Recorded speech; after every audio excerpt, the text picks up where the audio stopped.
Hey everyone, this is Jace bringing you another Ever Crisis video. Today I'm going to be showing you what I hope is a very free-to-play friendly run of Very Hard Abandoned Factory.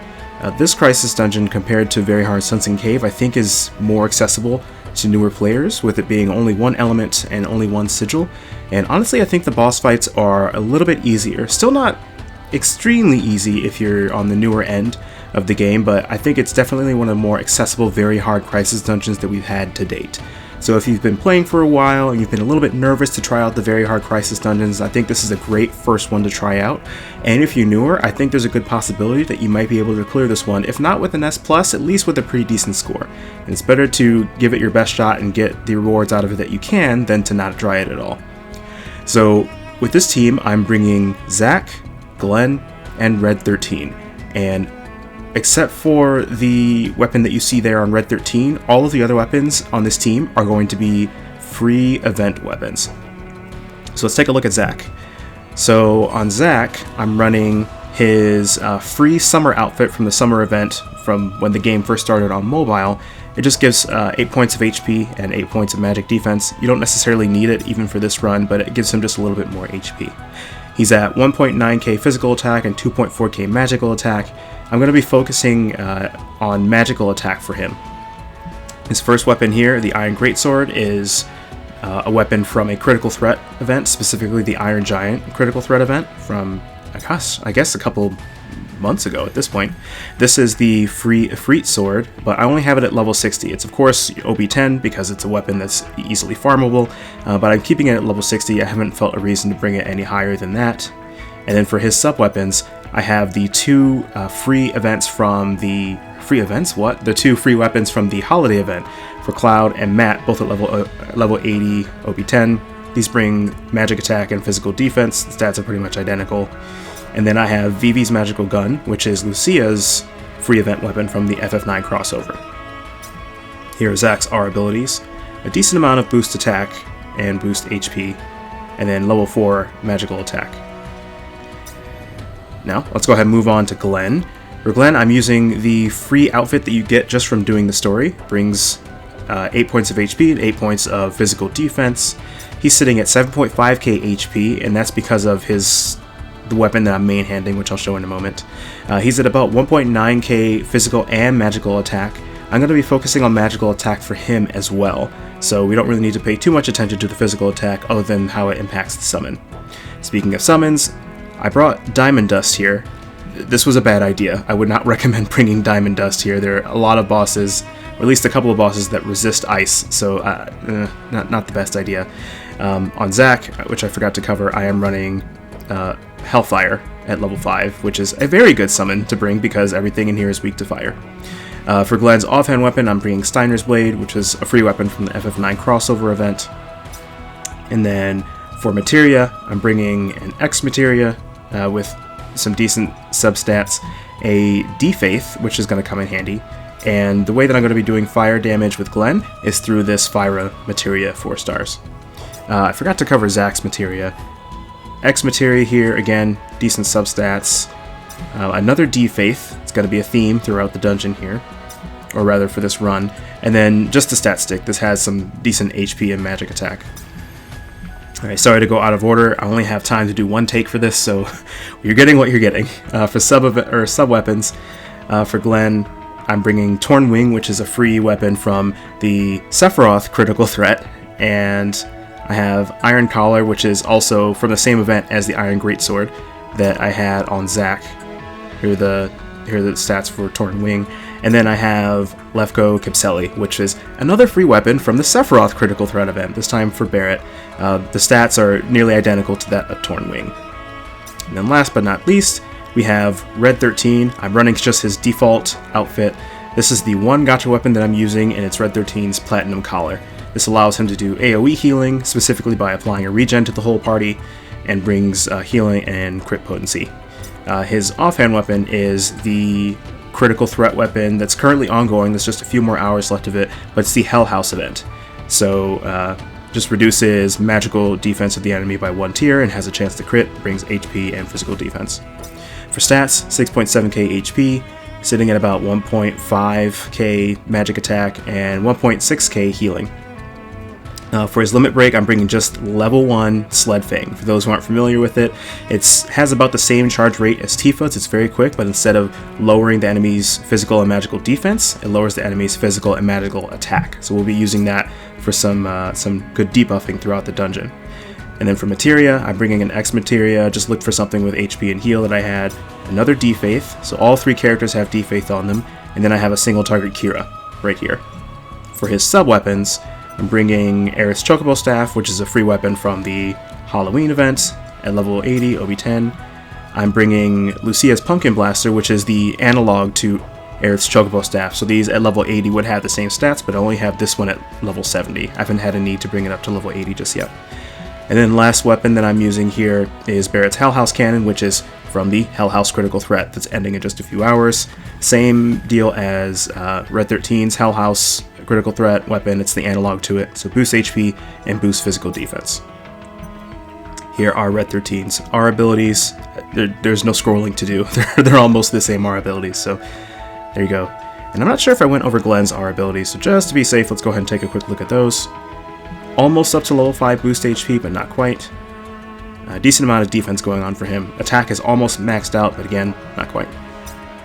Alright, and then last but not least, I'm going to go ahead and show the enemies that we're going to be fighting throughout the dungeon, and I'll show them in the order that I decided to fight them. So first off, we're starting with Galley B, weak to fire, X Sigil here. I'll go through his mechanics as we go through the actual fight in the dungeon, same with all the other ones. We have the Blue Dragon, weak to fire, resistant to ice, and he comes with Sahagin Prince, who's just going to buff his attack and then try to jump one of your party members, and an Ice Bomb, who's just going to do a bunch of ice breaths at you, and will explode towards the end of its HP pool if you don't kill it fast enough. Third was the Levercons. I'm assuming that's how you say that, but these are pretty dangerous. They attack pretty quickly, and they hit decently hard.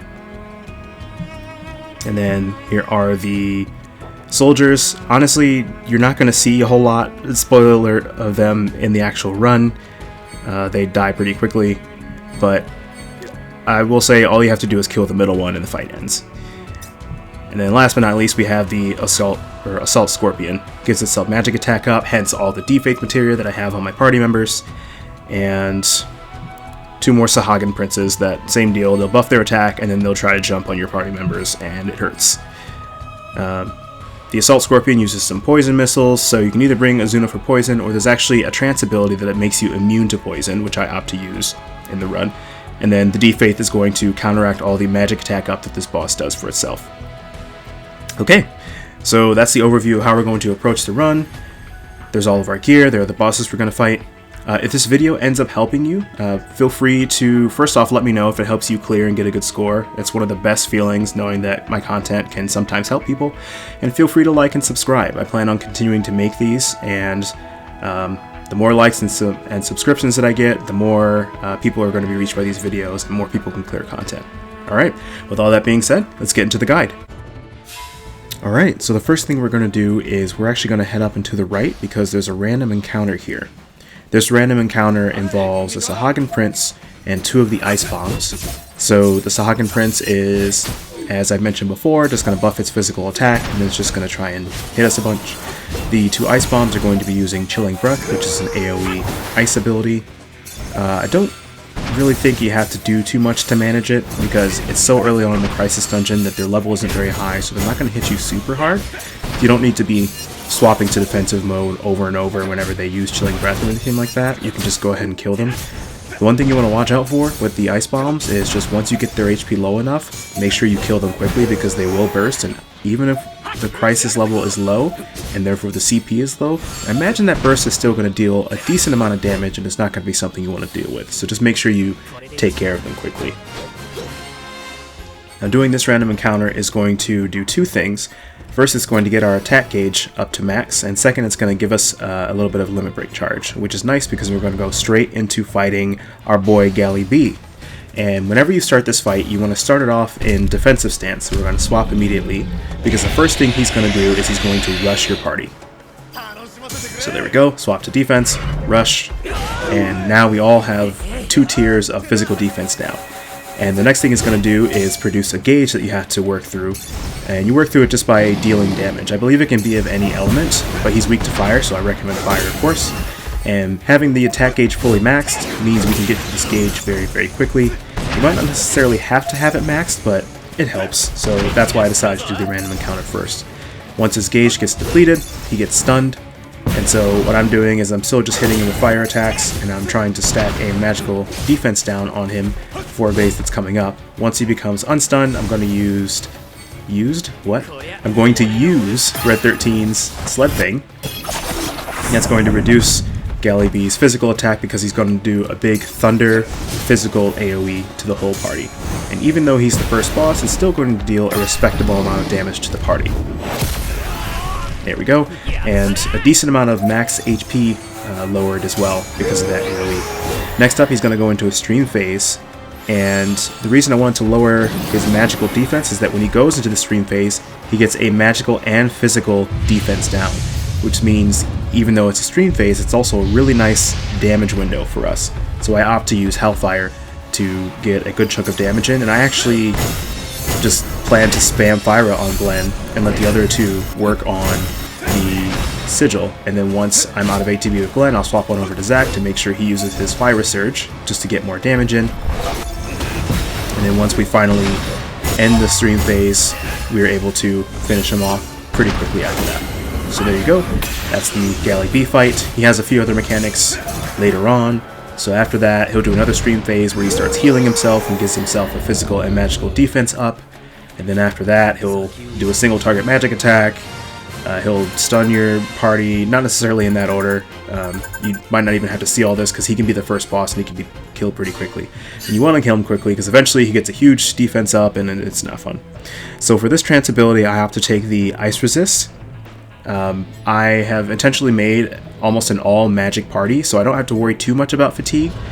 The Ice Resist helps with the next boss, but makes the following boss, Leprechauns, a little bit harder. So a little bit of a trade-off. I'm happy with this. It might not necessarily be what you want to do, so go ahead and make your own decision there. I didn't opt to use any items before going to this boss. I figured, I'll make it work. I'll be able to heal Glenn up and it'll be just fine.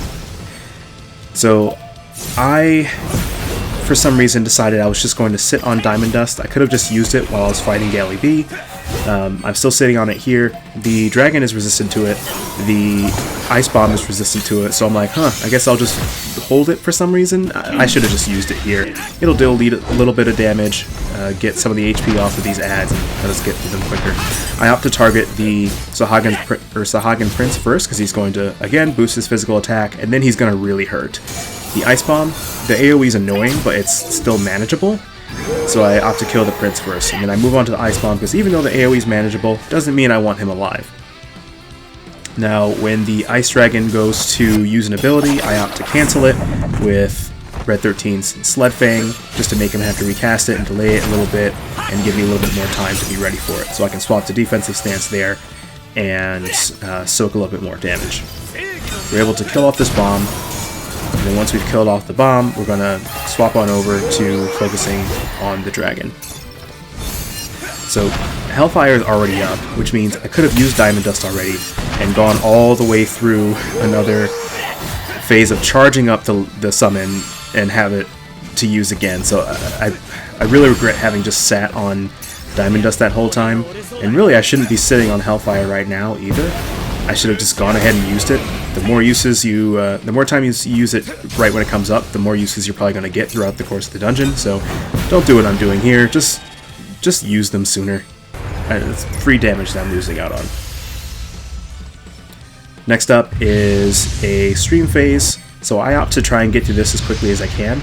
You may have noticed while I was rambling there that the Ice Dragon has put a debuff on Red 13. That's the Fog debuff.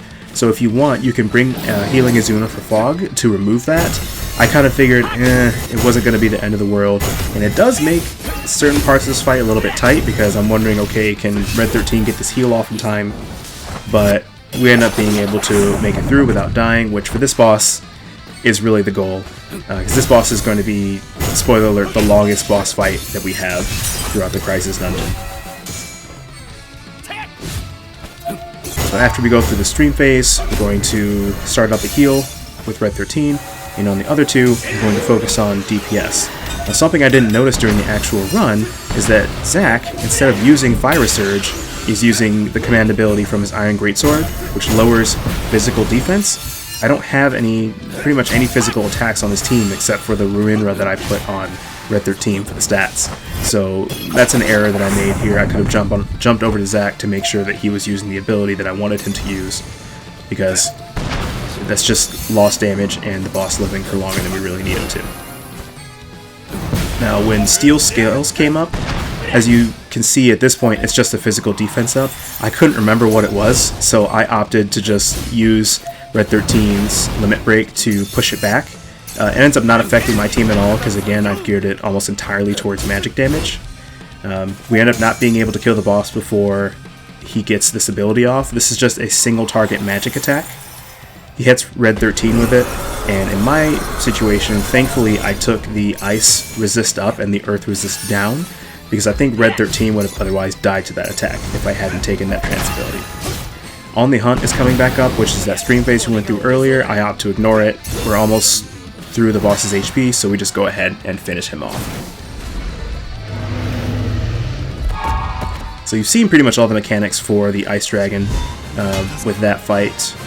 Not the best score. 45,000 is definitely lower than what I would be shooting for in a very hard Crisis dungeon. I'm usually shooting for at least 50k, ideally 60k, so 45 is a little bit low, but that's alright. I figure, okay, it's just one fight that went on a little long, we might be just fine. I'm able to take the magic attack up and physical attack down, because again, my party is pretty much completely built for magic attack, and I opt to use a tent here because I don't have any potions or supplements, because those are in the chest there in the bottom right, and I haven't gotten over to it just yet. Next up are the Leprechauns. I decide to use the magic defense down debuff ability from Red 13 before hopping into the two summons, just to clear out the side adds as soon as possible, because they're super annoying. They'll just be jumping around, smacking your team members, and dealing a sneaky and obnoxious amount of damage. So we just want to get those out of the way really fast, and the two summons are perfect for doing that. This boss is going to use high speed, which I believe either increases the speed at which it does things and or increases its physical attack. Either way, high speed on its own doesn't deal any damage, but it is a signal that more damage is coming for you.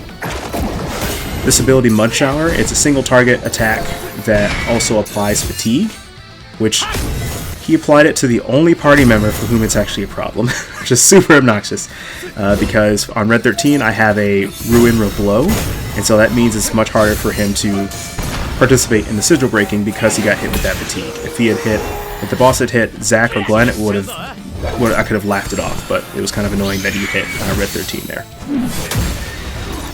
The Leprechaun spends a decent amount of time throughout the fight just buffing itself, so there's top speed again with a physical attack increase, and eventually he's going to do Searching for a Rock or something like that, and basically that means his next ability is going to be this Megalith Crush. This is a single target physical attack. I assume it deals earth damage since he picks up a big rock and hits you with it. And remember, I took the ice resistance up and the earth resistance down. So this is actually going to hurt quite a bit. He targets Glenn, deals almost 5k damage to him. Again, I took the earth resistance down. It's probably not going to be that much for your team if you don't take the same trance ability that I did. And then he just swaps over to just massacring Glenn. I was like, okay, I got the heal off on Glenn. He's going to be okay, right? Right? He's going to be fine? Nope. Glenn's dead. He just murders Glenn. So that's what happens if you leave this boss alive long enough. We're able to finish him off with Zac and Red 13, but I see him switch over to Red 13 here, and I'm immediately starting to panic, but then I'm able to take a sigh of relief as he stops to search for another rock, and I say, oh no, absolutely not, I'm just going to kill you with the Hellfire. So that's how we end up finishing him off, and that's the fight. So I believe you saw all the mechanics of that fight as well. If you leave him alive long enough, he gets very, very aggressive and can kill one of your party members. But even with Glenn dying, we're still able to net a score of 55,000, which, like I said, in the very hard Crisis dungeon is a pretty good score to go for each boss. For the trance abilities, I opt to take the Poison Resist, because the last boss of the Crisis Dungeon will inflict poison on your team members towards the beginning of the fight, and I don't have a healing Azuna for poison, so I need that. Again, at this point, with Glenn being dead, I don't have supplements or potions yet because we haven't gotten to that chest just yet, so I opt to just use a tent. And I put fire cocktails on Glenn and Zack for the next boss. Here, this random encounter, 3 Sahagin Princes. I've gone over the mechanics of these guys so much already, so I'll just tell you how I decided to approach it. I decided I was going to kill one of them at a time, because if we kill off one of the enemies, we have less incoming damage. So that's the strategy I opted to take. I wish that I had just gone ahead and used Red 13's Limit Break on the enemy that we weren't about to kill. That way I can just get it out of the way, can start recharging again, and we'll take less damage from that other enemy throughout the rest of the fight. But for some reason, again, I seem to have a terrible habit of holding my limit breaks and my summons longer than I really need to. I finally use it, but at this point, maybe I could have used it to get a little bit more damage in, or focus a little harder or something, because this enemy is going to get jump off, and almost kills our entire party with it. We're still going to survive. We're going to be able to kill it before it kills us, heal up a little bit, and the good news is we're going to have a decent amount of summon going into the next boss, but this can be a dangerous random encounter if you don't, focus on survivability. My way of doing it was to just kill one of them and reduce the damage by 33% because one of them's gone. But you can also use either Debrave or weapons that have command abilities that can reduce physical attack. Next up are the 3 soldiers. I opted to use a couple of ethers here just to make sure we'd be able to pump the damage right off the bat. And again, I already have the fire cocktails rolling on Glenn and Zack. And with that, we go into the fight. So the weird thing about this fight, and I don't know if it's been this way for this boss the entire time that it's been in the game, but at least in this Crisis Dungeon, if you kill the middle one, the fight ends. Like, the other two just decide, oh, I don't know, Fred's dead, let's go get a beer. I have no idea. I feel like you had to kill all 3 of them before, but in this Crisis Dungeon, you only have to kill the middle one. So I'm using fire damage, I have applied magic defense down to the one in the middle, and I have to just use both summons. And the middle one just dies, and the other 2 are like, oh, he's gone, let's, you wanna hang out? And they just leave, and the boss fight's over. If you aren't able to kill the middle one very quickly, they'll do an AoE Blizzard that hurts a decent amount. After that, they'll just, throw some miscellaneous abilities at you, but the big mechanic that I would keep in mind that you might not have to face, because again, if you kill the middle one, you're all set, but if you leave one of them alive, it buffs itself and just hits you really, really hard.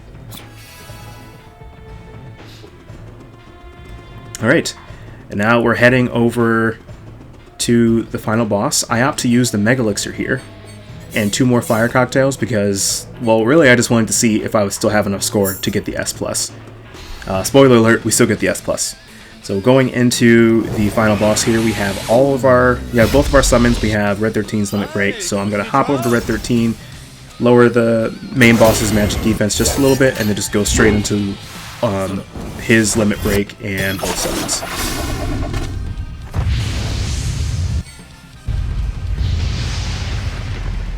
And that handles both of the adds, so we don't have to worry about either of the Sahagin Princes. Diamond Dust is going to get resisted. Again, why did I bring this summon? I have no idea. If I really wanted AoE, I could have brought Judgment Bolt, or I think even just Glenn's regular Limit Break would have been better. That's another blunder of mine that I wish I hadn't done that. But anyway, what we're doing here, we're resisting all of the poison. We don't have to worry about that because of the poison resistance trance ability that we took. So with Red 13, I'm working on lowering the boss's magic defense, and then when we see increased power here, I'm going to use the Defaiths on Glenn and Red 13. I opt to keep doing fire damage with Zack, so I probably didn't really need to bring a Defaith on Zack, but I did anyway just in case. So we're able to keep the boss's magic attack in check, because periodically throughout this beginning phase of the fight, as he's hitting you with attacks, he's going to be buffing his magic attack. And what he's working up to is a big tail laser, the AoE version, on your whole party. So you just want to make sure that's in check. After this stream phase is when he's going to actually use the tail laser, so the fact that we have his magic attack already back down to neutral at this point is a good sign. we have a little bit of an opportunity to lower his magic attack just a teeny bit again with Red 13, and then focus on damage with everybody else.